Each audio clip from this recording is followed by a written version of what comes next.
अस्सलाम वालेकुम। मैं आपको दावत देने के लिए आज आपके बीच में आया हूँ कि उमर रजब पब्लिक स्कूल जो शुरू होने जा रहा है उसमें अपने बच्चों को बुलाकर लाकर आप एडमिशन कराएं।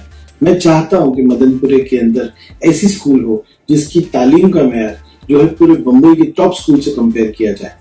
वही उम्मीद के साथ हमने उमर रजब पब्लिक स्कूल बीएमसी के साथ मिलकर प्लान की है।